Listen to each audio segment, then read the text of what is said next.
Welcome to St. Paul's Lutheran Church. Today is Pentecost, known as the birthday of the church, 50 days after Easter.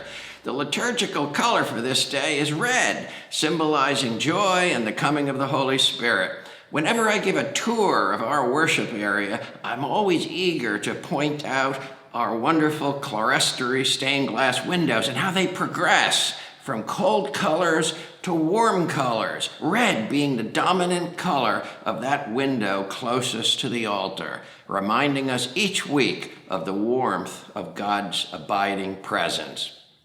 We're glad we are slowly getting back to normal, but we ask you to continue wearing masks for one more week. This is the week of Sunday school, and all students and teachers will be masked for this week.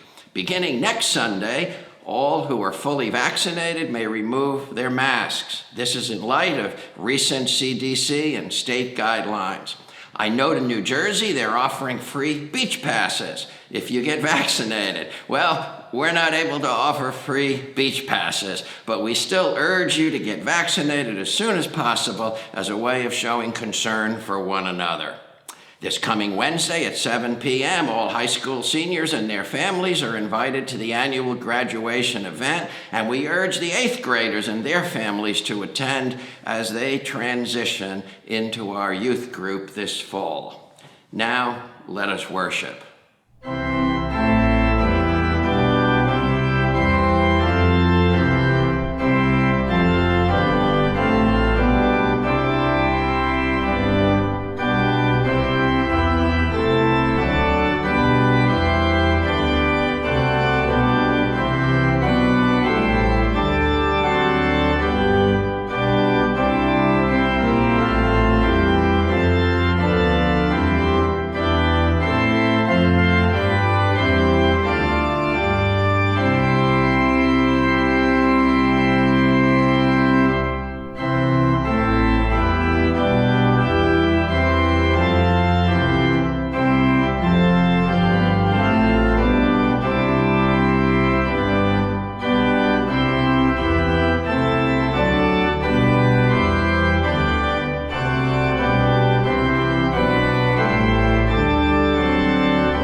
In the name of the Father, and of the Son, and of the Holy Spirit, amen. Let us pray. O God, who on this day taught the hearts of your faithful people by sending to them the light of your Holy Spirit, grant us by the same Spirit to have a right judgment in all things, and evermore to rejoice in his holy comfort, through Jesus Christ, your Son, our Lord, who lives and reigns with you in the unity of the Holy Spirit, one God, forever and ever. Amen. The Holy Gospel according to John, the 16th chapter. And Jesus said, "But I have said these things to you so that when their hour comes, you may remember that I told you about them. I did not say these things to you from the beginning because I was with you. but now I am going to him who sent me. Yet none of you asks me, 'Where are you going?' But because I have said these things to you, sorrow has filled your hearts. Nevertheless, I tell you the truth. It is to your advantage that I go away, for if I do not go away, the Advocate will not come to you. But if I go, I will send him to you. And when he comes, he will provide the world wrong about sin and righteousness and judgment, about sin because they do not believe in me, about righteousness because I am going to the Father and you will see me no longer, about judgment because the ruler of this world has been condemned. I still have many things to say to you, but you cannot bear them now. When the Spirit of truth comes, he will guide you into all truth, for he will not speak on his own, but will speak whatever he hears, and he will declare to you the things that are to come. He will glorify me, because he will take what is mine and declare it to you. All that the Father has is mine. For this reason, I said he will take what is mine and declare it to you. When the Advocate comes, whom I will send to you from the Father, the Spirit of truth who comes from the Father, he will testify on my behalf. You also are to testify because you have been with me from the beginning. The Gospel of the Lord. Praise to you, O Christ. A friend of mine calls it the heebie-jeebies. John calls it the Advocate. In worship, we call it the Holy Spirit. That is what we celebrate on this day of Pentecost, not the absence of Jesus, but the presence of his Spirit. The great preacher Ernest Campbell said, "Christians have an unfortunate way of making too much or too little of the Holy Spirit." I'm hopeful we can find an understanding that is just right. Let's start with making too much of the Spirit. We saw it in history, the Crusades of the Middle Ages, the colonialism of great powers throughout the Renaissance and beyond, slavery in America, Nazism in Germany, all partially fueled by a tragic misunderstanding of God, making too much of the wrong things about God. We saw it this past year, preachers of megachurches saying the Spirit will protect us from COVID, only for that preacher to die from the virus a few weeks later.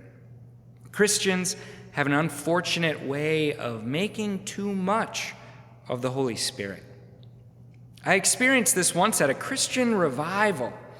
I worked at Christ Presbyterian Church in Akropong, Ghana, in the summer of 2009. You can look up the church on Wikipedia. That summer, they called me Kweku, which in Twi language means Wednesday born. I was born on a Wednesday. I learned to play the djembe drum that summer, to dance during the offering, to shout out hallelujah when I preached. All things you will never see me do here. A revivalist came to town one weekend. He was larger than life. Posters of his face were plastered on every electric pole, on every street. I sat up in the loft of the church, far away, a safe distance from the action, and he preached, and he sang, and he prayed, and then he called up young men and women for healing or prophecy. He placed his hands on their heads, he pressed the microphone to his mouth, and he'd yell, "Pow! Wham!" Like a Batman prophet with captions, bang, pow, and the young people fell to the ground. It was very dramatic.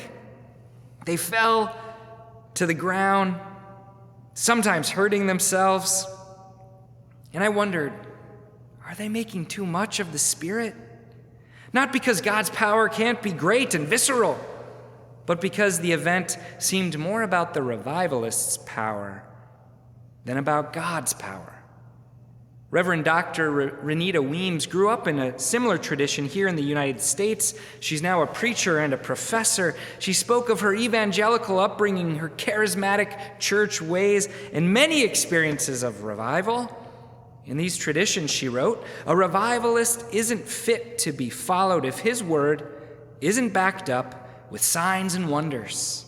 He must heal or predict the future, or both. She spoke of dozens of revivalists she encountered as a teenage girl. These men coming, uneducated but cunning, tapping into people's fears, exploiting their weaknesses, and saying everything the people wanted to hear, and the people emptied their wallets. Sometimes we make too much of the Spirit. Though that's not really our problem here at St. Paul's. When was the last time you attended a revival? The struggle for most of us here is that we make too little of the Spirit. Pentecost, this day, is the third biggest celebration of the church here, and we didn't even bring in a revivalist to preach. You're stuck with a Norwegian English major. No pows or whams. Though, you must have noticed the striking red paraments. Pow! We even bannered the pews with shoots of red. Wham! Some of you even wore red for your outfit today. Like a red-hot coal, the fire of the Spirit. It's a good start. It's like donning your Bryce Harper jersey for a Phillies game. But in terms of spirit here at St. Paul's, we are a little like the fan who sits after a home run. Everyone else jumping and screaming around us, but there we are, sitting safely, a cerebral recognition of what's happening, but outward restraint. We Christians have an unfortunate way of making too little of the Holy Spirit. Now, that isn't to say that to be spiritual is to convulse or fall over as we sing 400-year-old German hymns like "A Mighty Fortress is Our God."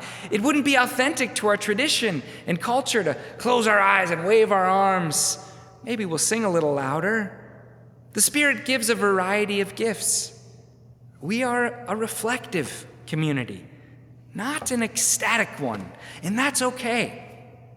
But if joy and life are hard to find or even hear about in this place, then it may be a sign that we are making too little of the Holy Spirit. So how do we get it just right? Not too much, not too little. I think we get it right when our reflection is paired with freshness and vitality. Where there is life, that's where we're getting it right. One theologian wrote, "The Spirit of God acts in the same way as the rain, which coming down from heaven enables an entire landscape to burst into new life together, full of freshness and vitality." Is the Spirit a bird? Is the Spirit a flame? Well, this theologian suggested it's in the rain, in the freshness and vitality that result. After all, the word Spirit is also translated as breath. Spirit is in the word respiratory, breath. When we have it, we're alive. When we don't, we expire. We lose breath. We lose life.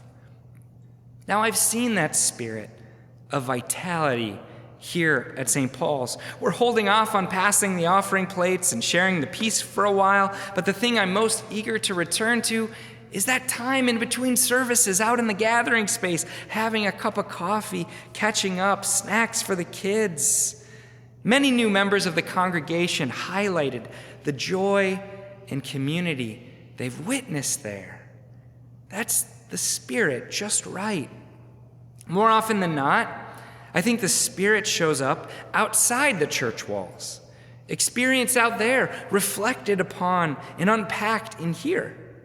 Acts of service, meaningful conversations, prayer, and happening in the most unexpected places. Several weeks ago, I was walking the Font Hill Woods, speaking with my spiritual director, Sister Barbara, whom you hear about all the time, and she asked me what she always asks, "Thomas, where is God showing up for you lately?" And I shared that it hasn't been in my prayer life. My silent prayer on the couch each morning was feeling lifeless. And then I had also shared how about a month ago, my professor at the beginning of class was commenting on spring. He has the best New Jersey accent. He said, "I hope you all are enjoying the spring this year. I've noticed for myself that listening to the birds is a whole new experience because I now know which bird sings which song, and I can tell you it's absolutely lovely. I was inspired by what he said. I always thought bird watching was kind of a strange phenomenon, but then there I was later in the afternoon walking along a patch of trees near my house, listening to a YouTube video of the birds of Pennsylvania, and suddenly I could tell the blue jay from the goldfinch, the sparrow from the robin, and as my professor said, it's absolutely lovely. Sister Barbara reflected back to me that God's Spirit seemed to be showing up for me, not in my silent prayer, but in the songs of birds. She suggested I skip the quiet prayer and just sit outside as I'm able and let my prayer just be listening, communion with the creatures of God. Now it sounds a little bit squishy, right? A little too spiritual, not enough religion. But that's why we come here to reflect, to pair our experience of joy and vitality with where God might be a part of it. To hear, as in today's psalm chanted so beautifully about the creatures, you send forth your Spirit, and they are created, and so you renew the face of the earth. God's presence in the call of the northern cardinal. It moved me to gratitude. Not too little, not too much of the Spirit, but just right. I'll return to Renita Weems and her revivals. She kept going to them. She believed God spoke through those evangelists, not always, but even 1 out of 10 of them could make a difference. She remembered one of the honest ones who called her up, placed his hand on her shoulder, and prophesied with the simplest word, "Young lady, where you are at this moment is not where you will be next year." Obvious, ordinary, even generic words, yet for her a word from God, the presence of Christ that she's carried with her for decades. Young lady, where you are at this moment is not where you will be next year. It echoes from John's gospel. When the Spirit of truth comes, he will declare to you the things that are to come. Not too much, not too little, but the Holy Spirit just right. She didn't convulse and fall over when he said that. She was overcome, but she walked back to her pew, and later she reflected, just beneath the surface of all the drama, thy naivete and the farce, God was at work. The Holy Spirit, just beneath the surface.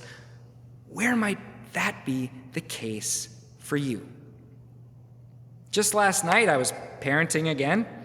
What a labor of love, with emphasis on the labor. Abigail was upstairs working late. Frank had eaten his hot dog and run off to the playroom to watch a Lego version of Frozen. Dorothy and Solveig were munching on broccoli and leftover meatballs. It was halfway through the meal, and it occurred to me we hadn't prayed. I was so tired. At least 2 hours until they were in bed, then a couple hours of work for me to catch up on some things after that. I sagged onto the tabletop. And as I brought my hands together, the girls miraculously took the cue and they put their forks down. They did so too without hesitation. They folded their hands and I said, "The Lord be with you." And their 5- and 8-year-old voices echoed, "And also with you." How did they get that right? My head cleared and these words came. Dear God, thank you for my family. They are the greatest source of joy in my life. That was it. Obvious, ordinary, and for me, incredibly profound. It was like Paul's experience he wrote of in Romans. We do not know how to pray as we ought, but that very Spirit intercedes with sighs too deep for words. I felt the Spirit in my tired body. I felt a warmth, a shortness of breath. Pow! Wham! Right here. These little ones before you eating meatballs. The one upstairs on Zoom. The one across the hall letting it go in the other room. Still tired, I felt joy and freshness and vitality. The Spirit of God. It will happen to you. God never stops breathing the Spirit of life into this world. So have your antenna up this week. Maybe you'll pick it up in a bird song, a word from some sort of revivalist, a simple prayer that just comes to you with the most extraordinary effect. Christians have an unfortunate way of making too much or too little of the Holy Spirit. But how sweet it is when we get it just right.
Let us pray. O God, thank you for the word about your Spirit on this day of Pentecost. It reminds us of something we may think about too little. When we wake and hear a robin, help us rejoice in your presence. When we sit at the doctor's office, surprise us even there with your Spirit. When we lie awake late into the night, respire us with your Spirit. Breathe into our pain and worry. Freshen our spirits for all we are called to face, so that we can do so with good courage and great love. Lord, in your mercy, hear our prayer. O God, your Spirit speaks every language and cares for every race. Fill the leaders of nations with your Spirit, so that they exercise your gracious will. Grant reprieve to the violence in Israel and Gaza, so far from us, so near to where your Son lived and died. We pray for an end to violent extremism. Relieve the suffering of innocents, that the young don't find repression to be cause for more violence and extremism. Lord, in your mercy, hear our prayer. God of love, fill this congregation with gratitude for the gifts we have received from you. As we return and reopen, help to renew our ministries. Bring cheerfulness to greeters, attentiveness to ushers. As we celebrate graduating seniors in the weeks ahead, send your Spirit with them wherever they may go and whatever they might undertake. Lord, in your mercy, hear our prayer. Be with all those in need this day, O God, especially those we name before you now. Lord, in your mercy, hear our prayer. God of hope, those who have died in you, raise their eternal song of praise. We give you thanks for the many gifts of your people and rejoice in the witness of your saints, especially those whom we have loved and lost and name before you now. Lord, in your mercy, hear our prayer. In the hope of new life in Christ, we raise our prayers to you, trusting in your never-ending goodness and mercy, through Jesus Christ our Lord, in whose name we are bold to say, Our Father, who art in heaven, hallowed be thy name. Thy kingdom come, thy will be done, on earth as it is in heaven. Give us this day our daily bread, and forgive us our trespasses, as we forgive those who trespass against us. And lead us not into temptation, but deliver us from evil. For thine is the kingdom, and the power, and the glory, forever and ever. Amen. The Lord bless you and keep you. The Lord make his face shine on you and be gracious to you. The Lord look upon you with favor and give you peace. Amen.